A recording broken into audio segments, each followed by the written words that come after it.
The pen fell from my trembling fingers as I watched my sister, Emma, walk into the examination hall wearing my face. Not literally, but she carried herself with my confidence, my knowledge, the fruits of 3 years of relentless study that I'd poured into those history notes she'd borrowed last week. I was dying. Again, the poison worked faster this time, or maybe I was just more aware of it.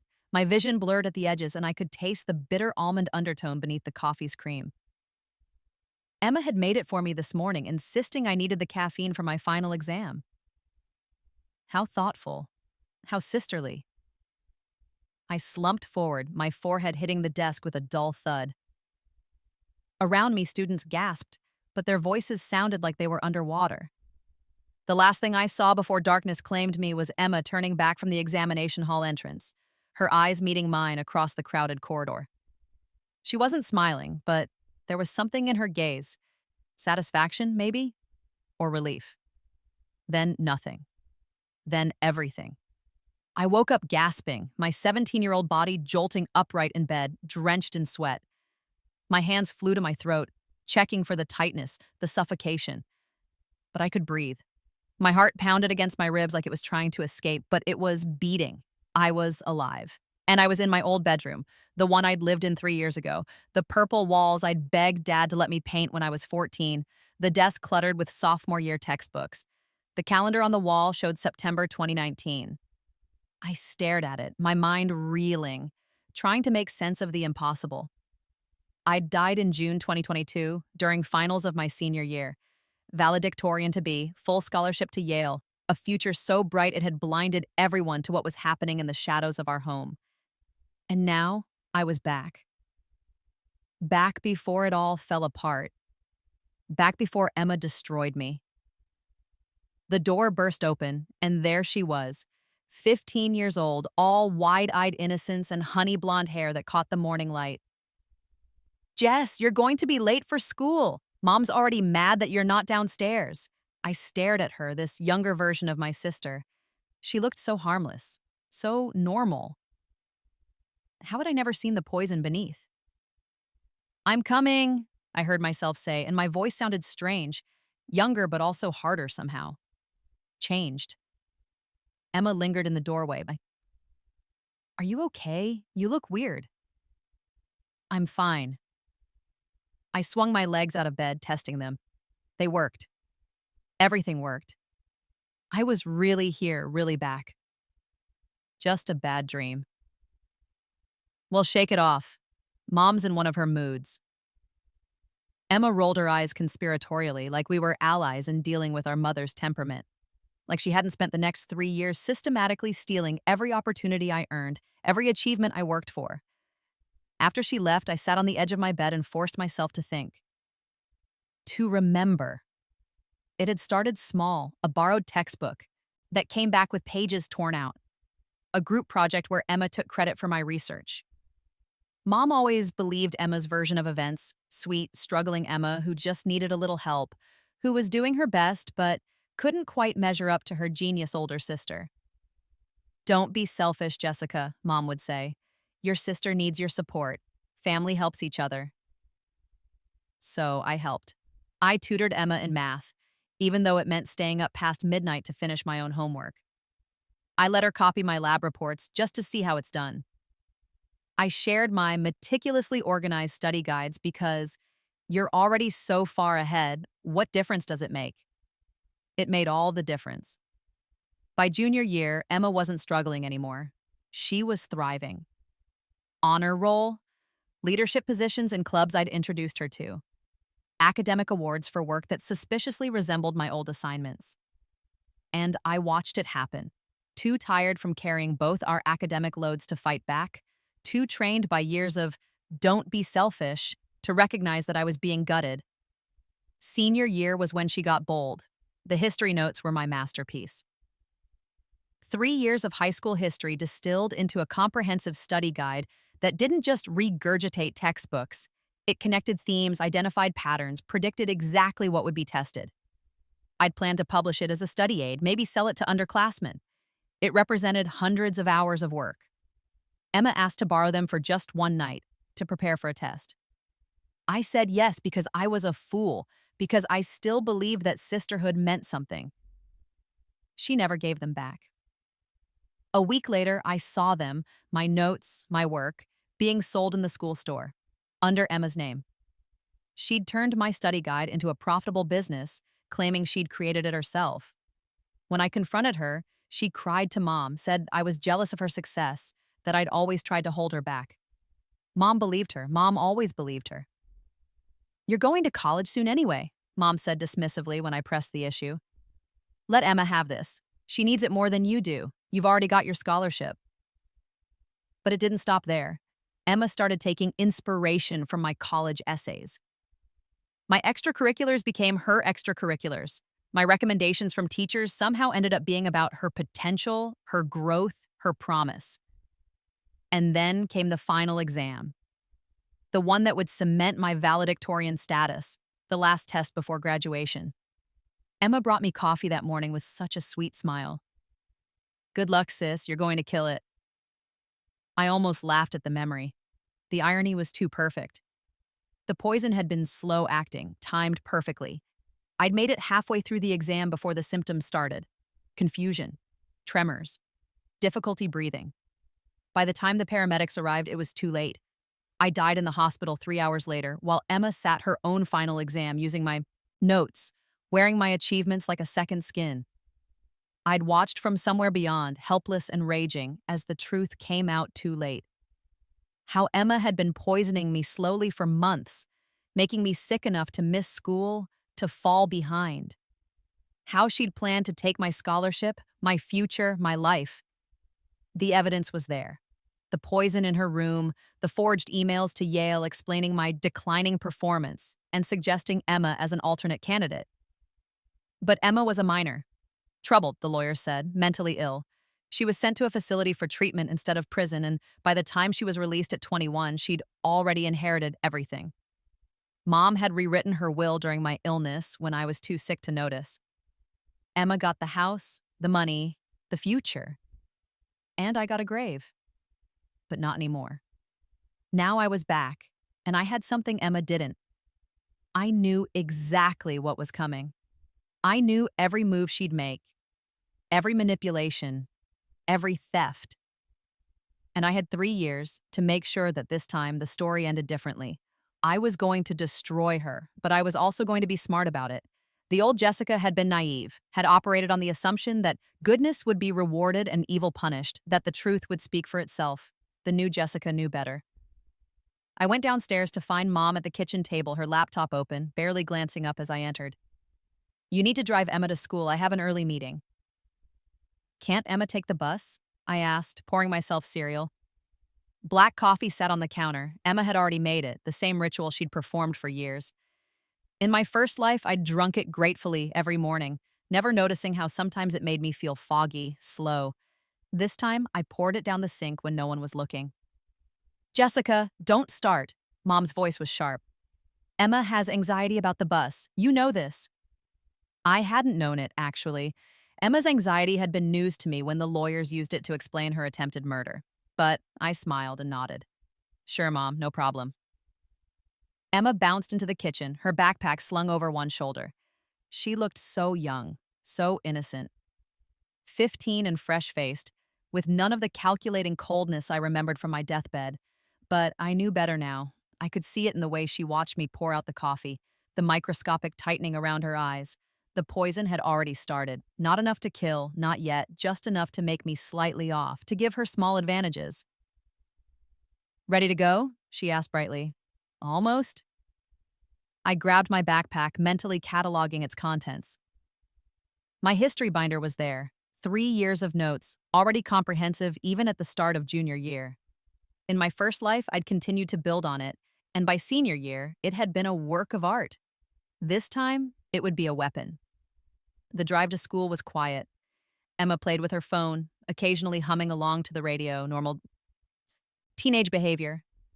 I kept my eyes on the road and my mind on the plan forming in my head.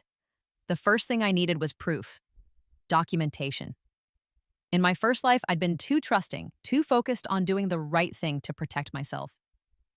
This time, I would be meticulous. I would also need to establish credibility to build a reputation that couldn't be easily torn down by Emma's tears and Mom's favoritism. And I needed to do it in a way that would make my eventual revelation unquestionable. The solution came to me as we pulled into the school parking lot. I needed to become more than just a good student. I needed to become an authority. Mr. Harrison's AP US history class was my first period. He was a young teacher, only his second year, earnest and passionate about his subject, but sometimes overwhelmed by the workload of teaching 5 sections of history while coaching the debate team. I'd liked him in my first life, and he'd written one of my recommendation letters for college. This time, I was going to make him an ally. I waited until after class, after the other students had filed out. Mr. Harrison was erasing the board, his notes on the Constitutional Convention disappearing in streaks of white dust. "Mr. Harrison, could I talk to you for a minute?" He turned, looking surprised. I'd been a quiet student in his class during my first go-around, doing well but not standing out. "Of course, Jessica, what's on your mind?" "I was thinking about the curriculum," I said, choosing my words carefully. "I know you're teaching 5 sections, and I noticed that some of the students seem to struggle with connecting the different historical periods. They memorize dates but don't really understand causation." His eyebrows rose. "That's actually a really astute observation. Are you finding the class too easy?" "Not exactly." I pulled out my binder, showing him my notes. 3 years of future work compressed into organizational systems I'd already set up, ready to be filled. "I'm really interested in history, and I've been developing a framework for understanding it. I was wondering if I could help, maybe run a study group or assist with the teaching somehow." I could see the wheels turning in his head. A motivated student offering to help? It was every overworked teacher's dream. "What did you have in mind?" "What if I developed supplementary materials for the class, study guides that show the connections between eras, practice questions that test understanding rather than just memorization? You'd review everything, of course, and have final say, but I could do the grunt work." I could see him wavering, so I pushed a little harder. "And maybe, if the materials work well, I could teach a review session before exams, like a peer tutoring thing. It would free up your office hours for students who need one-on-one help." "That's ambitious." But he was smiling now, intrigued. "You'd essentially be developing curriculum." "I'd be learning by teaching," I corrected. "Isn't that what education is supposed to be?" He laughed at that. "Okay, let's try it. Start with a study guide for the unit we're on now, Constitutional Convention through the Bill of Rights. I'll review it, and if it's good, we can talk about expanding the project." "Thank you, Mr. Harrison." I gathered my things, then paused at the door. "One more thing. When I submit materials to you, could you timestamp them somehow? Maybe email them to yourself or save them with a digital signature? I just want to make sure there's a clear record of authorship." His expression shifted to something more serious. "Are you concerned about plagiarism?" "Just being cautious," I said lightly. "You never know." I could see the understanding in his eyes. He'd dealt with academic dishonesty before. He knew how ugly it could get. "Smart thinking. I'll make sure everything is properly documented." Perfect. Over the next week, I threw myself into work with an intensity that made Mom frown and Emma nervous. Every night, I stayed up until midnight, not because I had to, but because I needed to establish the pattern. I needed everyone to see how hard I was working, to understand that my success came from effort, not luck. The study guide I created for Mr. Harrison was comprehensive, pulling from the 3 years of knowledge I'd accumulated in my first life. I didn't just regurgitate textbook information. I connected the constitutional debates to the Enlightenment philosophy we'd studied earlier, showed how the compromises made in 1787 set up the conflicts that would lead to the Civil War, traced the evolution of federal power through 2 centuries of Supreme Court cases. It was good, better than good. It was the kind of material that college professors would use, distilled for high school students. When I emailed it to Mr. Harrison, I copied myself and saved every version of the document, each with timestamps. I also printed copies and had them date-stamped at the library. Paranoid, maybe. But I died once from trusting too much. Mr. Harrison's response came the next day. Jessica, this is exceptional work. Can you meet with me after school? I want to discuss expanding this project.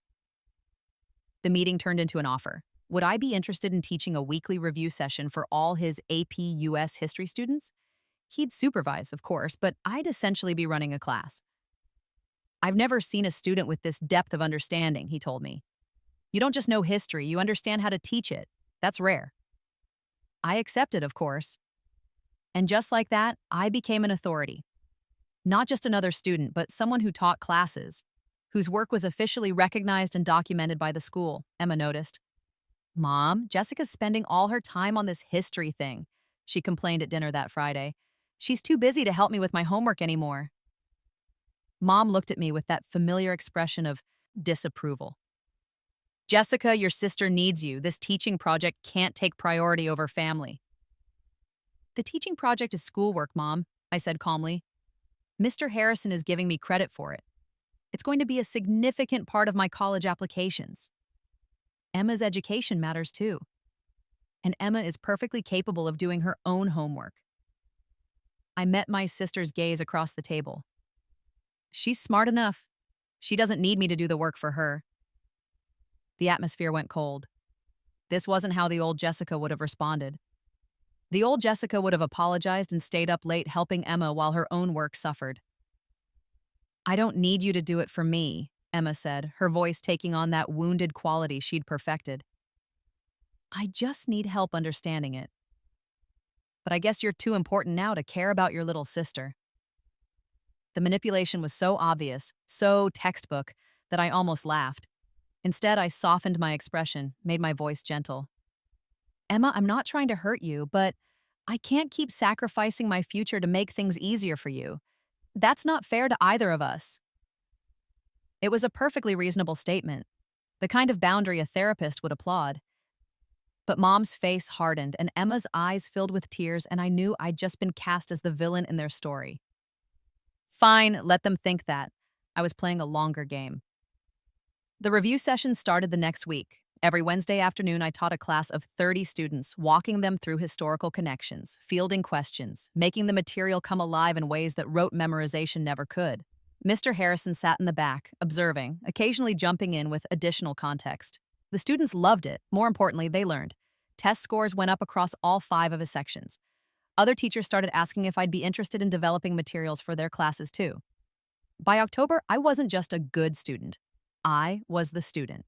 The one who taught classes, who had teachers consulting with her on curriculum, who was being courted by college recruiters who'd heard about the unusual depth of her work. And every piece of material I created was time-stamped, documented, and attributed. I was building an unassailable record of my work, my knowledge, my original thought. Emma watched it all with growing resentment. She started bringing friends home, making a point of how popular she was, how social. Not everyone can be a boring grind like Jessica, she'd say with a laugh, loud enough for me to hear. Some of us actually have lives. Mom echoed the sentiment. You need balance, Jessica. It's not healthy, all this studying. But I noticed Emma asking more questions about my work, lingering near my desk when I was studying, offering to help organize my materials.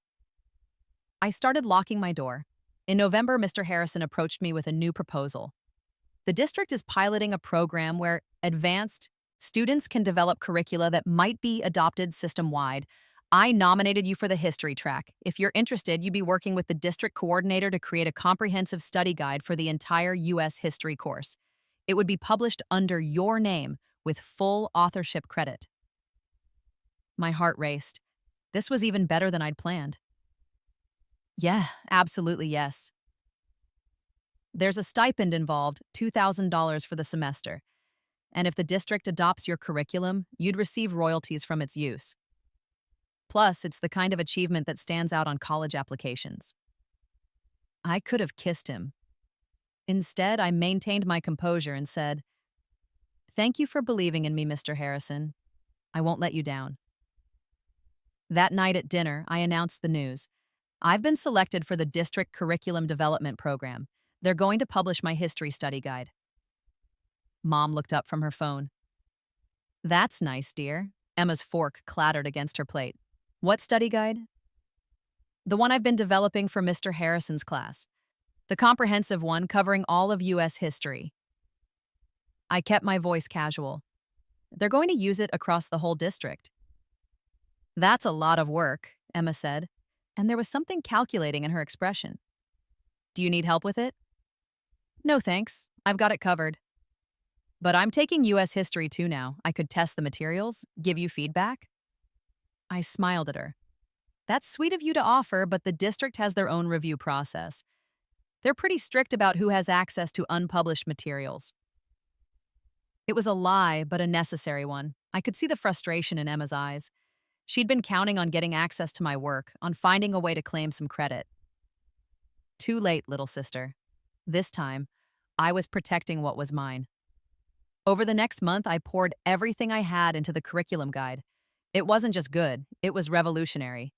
I incorporated teaching methodologies I'd learned in college during my first life, created connections that most high school materials never touched, designed assessment tools that actually measured understanding rather than memorization. The district coordinator was impressed. This is professional level work, Jessica. You're sure you're only 17th? History is my passion, I said simply. By December, the guide was complete. 200 pages of comprehensive content, all properly cited, all original work. The district began the approval process, and I signed contracts that protected my intellectual property, that ensured my authorship would be unquestionable. Emma's attempts to access my work became more desperate. She'd accidentally spill things near my laptop. She'd ask Mom to make me share my school materials because we're family. She even tried to charm Mr. Harrison into giving her copies, claiming she wanted to learn from her brilliant sister. Mr. Harrison, bless him, saw right through. If you want materials, Emma, you should develop your own. That's where the real learning happens. Christmas break came, and with it, a tense household. Mom had invited her sister, Aunt Carol, for the holidays, and Carol brought her daughter, my cousin Mia, who was a sophomore at MIT. Mia was everything Mom had always wanted her daughters to be: brilliant, accomplished, and effortlessly confident. She took one look at my setup, laptop, books, materials spread across the dining room table, and asked what I was working on. District curriculum development, I explained. I'm creating a comprehensive U.S. history study guide for high schools. Mia's eyes widened. Seriously? That's incredible. Can I see it? I showed her and watched as she paged through it, her expression growing more impressed. This is college-level synthesis. You've connected everything: politics, economics, social movements, cultural shifts. Most high school materials treat history like a series of disconnected events, but you've shown the through lines. That's the point, I said. History isn't just what happened, it's why it happened and what it means. You should think about publishing this beyond just the school district, Mia said. With some expansion, this could be a textbook, or at least a study guide for AP exams nationally. The idea hadn't occurred to me, but now that she mentioned it, I could see the possibilities. I had 3 years of knowledge to draw from, and I knew exactly what worked because I'd already lived through it. Emma, who'd been listening from the kitchen, appeared in the doorway. Jess is really smart, she said, her voice syrupy sweet. She's been helping me with history, too. We work on it together sometimes. Mia looked between us, and I saw the exact moment she understood what Emma was trying to do. She'd been in college for 2 years. She'd seen academic dishonesty before. Really? Mia's voice was polite but cool. So you're collaborating on the district project? Oh no, I said quickly, that's solo work. Emma means she sometimes asks me questions about her own homework, separate from what I'm doing. Emma's smile tightened. Right, separate. After dinner, Mia pulled me aside. Your sister is going to try to take credit for your work. I know. You're documenting everything, right? Keeping records? Every single file is time-stamped and backed up in multiple locations. My teacher has copies. The district has copies. I've learned to be careful. Mia studied me for a long moment. You're 17 and you've already learned that lesson? What happened? Let's just say I know what it's like when someone steals your work. Not a lie, exactly. I won't let it happen again. Good, she squeezed my shoulder. Because I've seen the story before. Talented girl does all the work, someone else takes the credit. Make sure you're the one who ends up with your name on the achievement. I will. And I meant it. January brought a new semester and new challenges.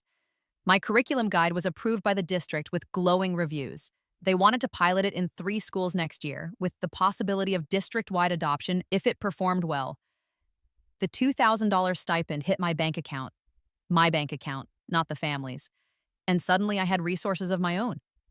Emma's resentment crystallized into something harder, more desperate.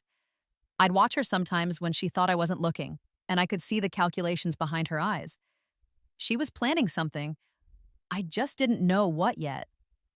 The answer came in February, a month before the S8s. Emma started complaining of headaches, of trouble concentrating. Mom took her to doctor after doctor, but no one could find anything wrong. It's stress, Mom declared. She's under too much pressure trying to keep up with Jessica's success.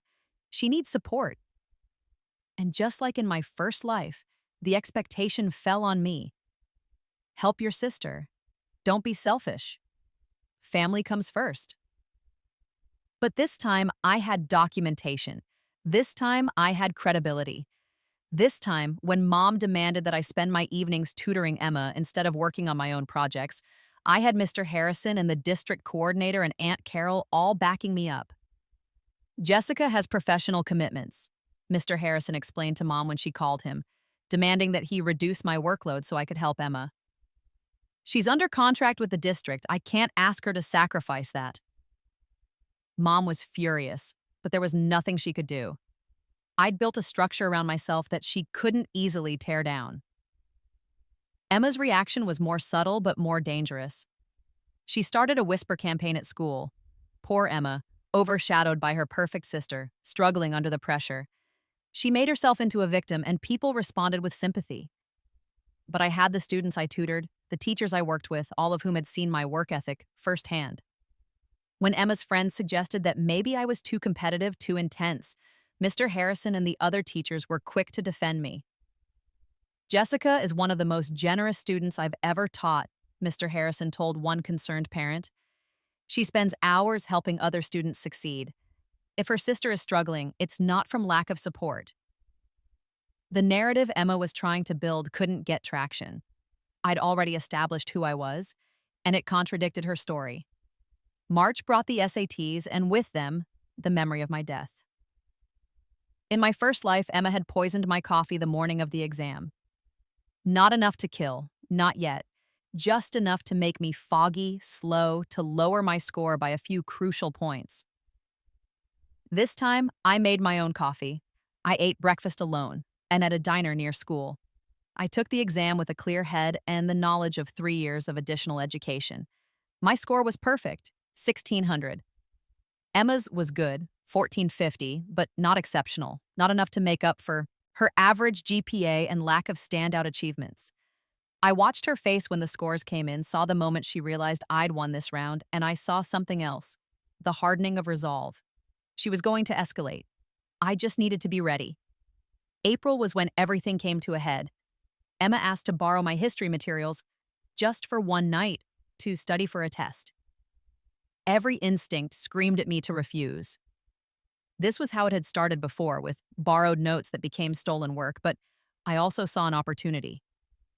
She was going to try something. I could feel it. And this time, I wanted proof. Sure, I said casually. Just bring them back tomorrow. Her eyes widened slightly. She'd expected me to refuse. But she recovered quickly. Thanks, Jess. You're the best. That night, I didn't sleep. I monitored my laptop remotely, watching as Emma copied files, tried to crack password-protected documents. I'd set up a keylogger weeks ago, anticipating this moment. Every keystroke was being recorded. She wasn't subtle about it. She copied my entire history folder, including draft materials for the district curriculum. She even tried to access my email, clearly looking for communications with Mr. Harrison and the district coordinator. By morning, I had everything documented. Screenshots, activity logs, timestamps showing exactly when she'd accessed my computer and what she'd taken. But I didn't confront her, not yet. I wanted to see what she'd do with the stolen materials. 2 days later, Emma submitted a research project to her history teacher, a comprehensive analysis of the progressive era that pulled heavily from my unpublished curriculum materials. Material that no high school student should have had access to, that showed synthesis and connections far beyond her level. Her teacher was impressed, suspiciously impressed. "Emma, this is remarkable work," Ms. Peterson said, according to Emma's excited retelling at dinner. "I'd like to submit it to the state history competition. First place comes with a $5,000 scholarship." Mom beamed. "That's wonderful, honey. See, Jessica? Your sister is just as talented as you are. She just needed the chance to shine." I said nothing, just smiled and congratulated Emma. Let her think she'd won. The next day, I went to Mr. Harrison. "I need to report academic dishonesty," I said, and laid out everything. The stolen files, the keylogger evidence, the comparison between Emma's project and my unpublished materials. She copied my work and submitted it as her own. Mr. Harrison's expression grew grave as he reviewed the evidence. "This is serious, Jessica.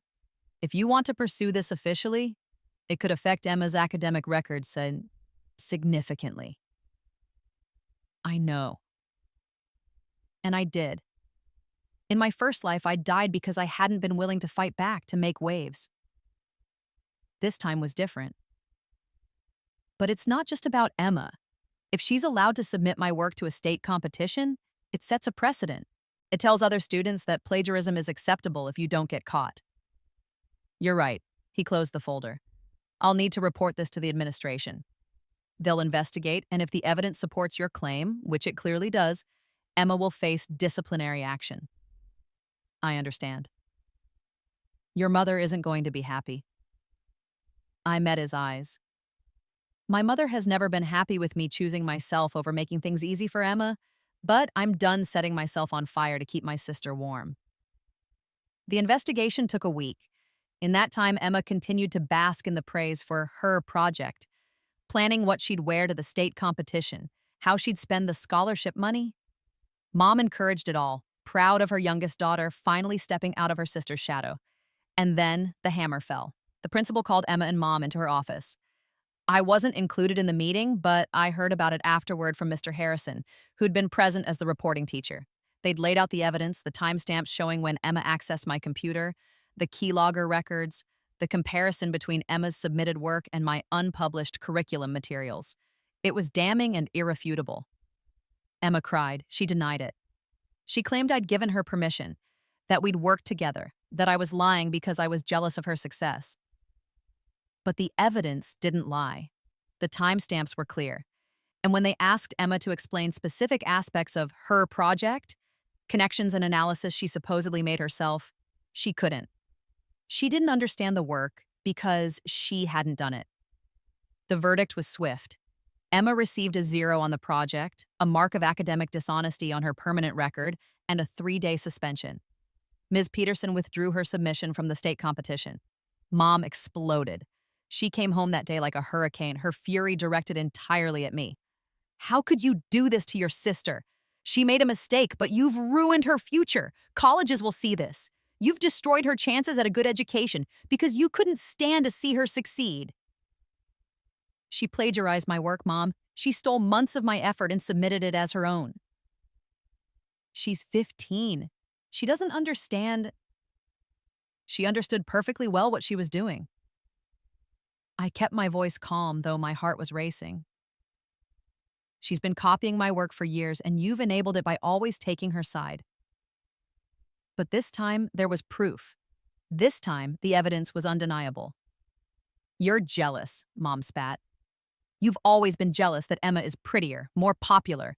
You can't stand that she might be smart, too." The accusation was so absurd, so divorced from reality that I almost laughed. But I could see in Mom's eyes that she believed it, had maybe always believed it. In her mind, I was the problem, not Emma. "If that's what you need to believe," I said quietly. "But the fact remains that Emma plagiarized and she got caught. That's on her, not me. Mom's face twisted. You're not my daughter. A real daughter would protect her family, not destroy it. The words should have hurt. In my first life, they would have devastated me. But I'd already died once, already seen where unconditional family loyalty led. It led to poison in my coffee and a grave with my name on it.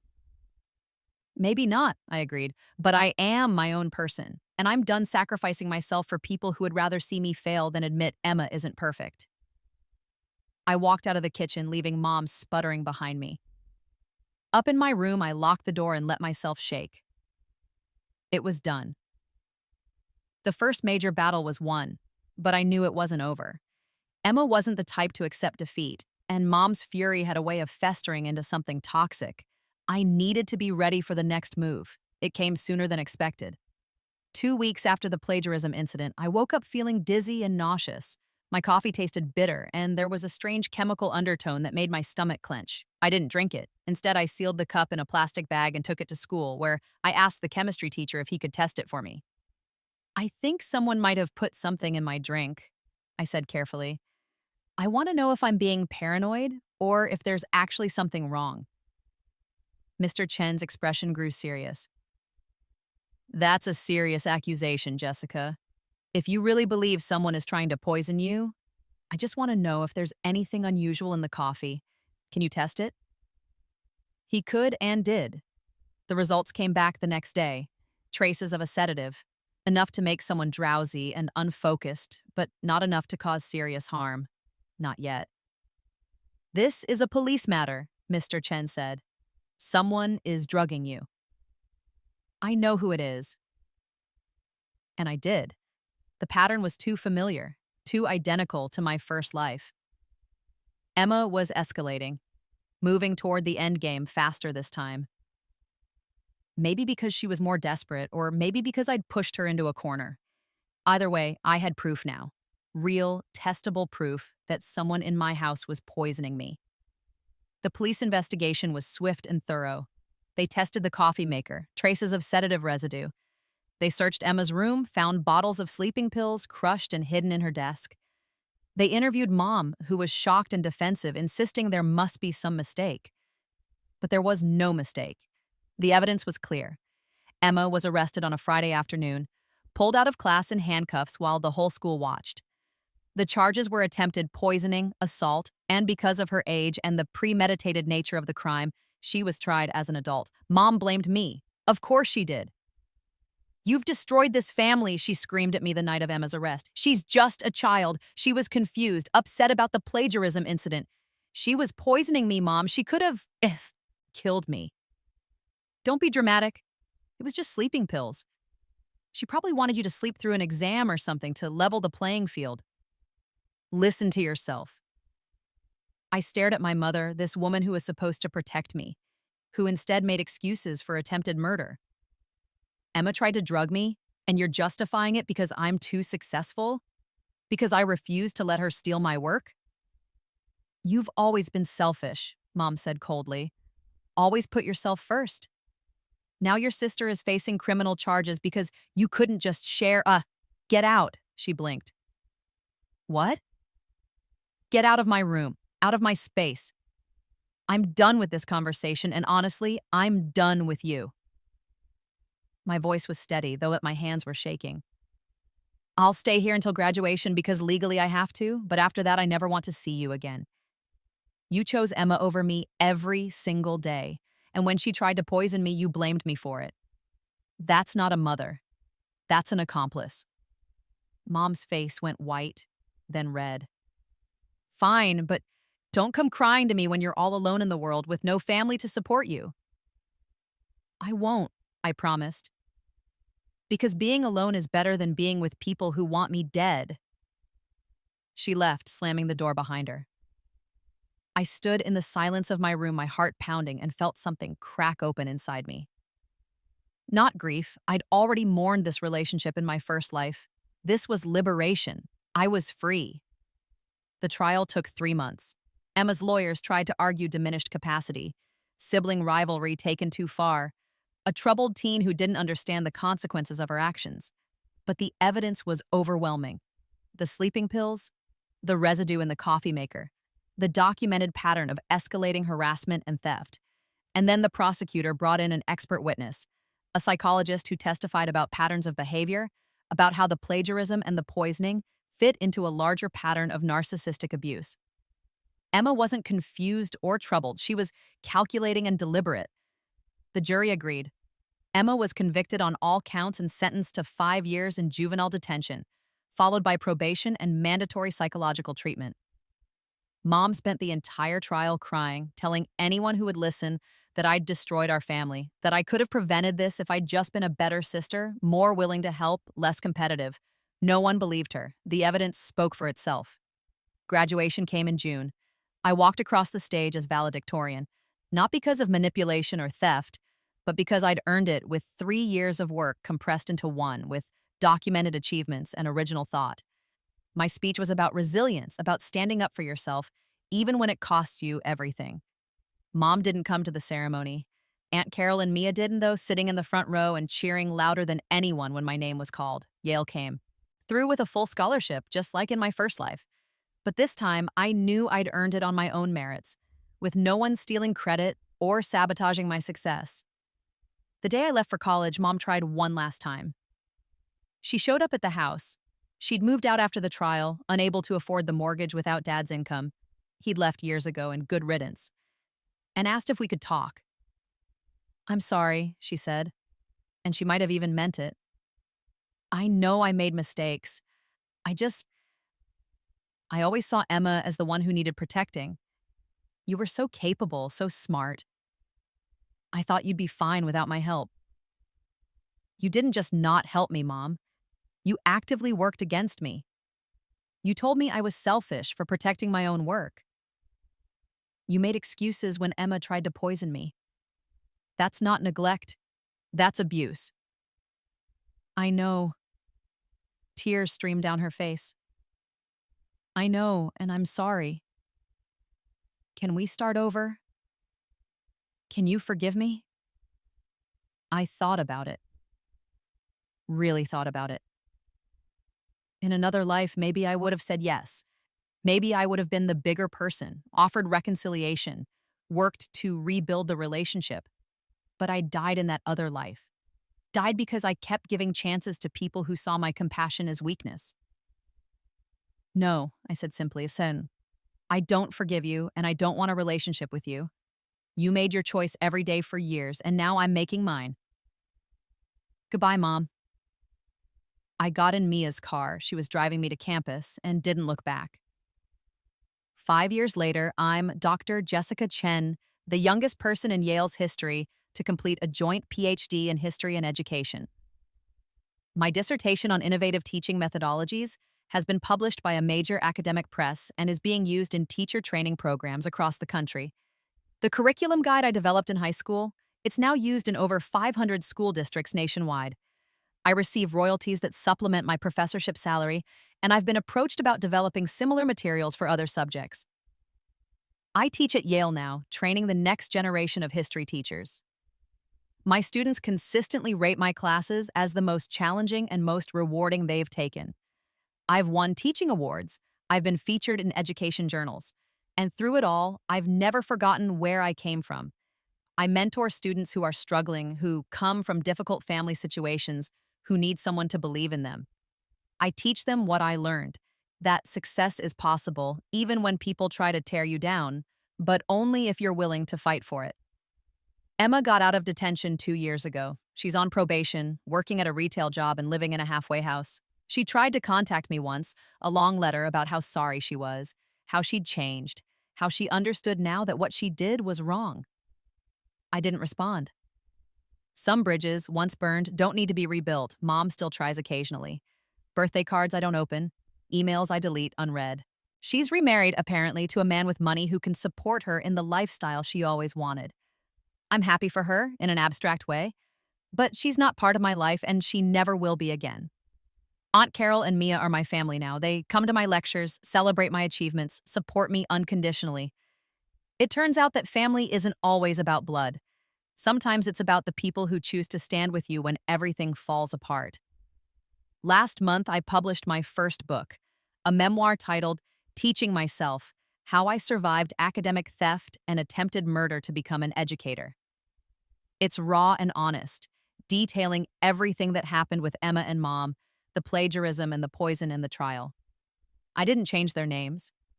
The book has sparked conversations about sibling rivalry, about parental favoritism, about the pressure students face and the lengths some will go to succeed. I've been interviewed on podcasts, on news programs. People write to me sharing their own stories of family betrayal, thanking me for speaking out. And sometimes, late at night, I think about my first life, about the Jessica who trusted too much, who gave everything away until there was nothing left. The Jessica who died on an exam room floor while her sister stole her future. She deserved better. She deserved to be protected, to be valued, to be loved. This time, I made sure she got justice instead. Because here's what I learned: dying and being reborn. You can't rely on other people to recognize your worth. You can't trust that goodness will be rewarded or that family means unconditional support. Sometimes the people who should love you most are the ones who will hurt you worst. But you can document everything. You can build structures that protect you. You can become so undeniably excellent that no one can steal your light without being burned by it. You can teach yourself to survive, and if you're very lucky, if you work hard enough and refuse to let anyone dim your shine, you can do more than survive. You can thrive. I'm Dr. Jessica Chen now. I teach at Yale. My curriculum is used in hundreds of schools. My book is changing conversations about family and education and ambition. And Emma? Emma is a cautionary tale in my lectures about academic integrity. A reminder to my students that stealing someone else's work might seem like a shortcut, but it's really just a fast track to losing everything. She borrowed my history notes once. After Rebirth, I was already teaching the class, and this time, I made sure everyone knew whose work was whose. This time, I made sure the truth couldn't be stolen or buried or poisoned away. This time, I won.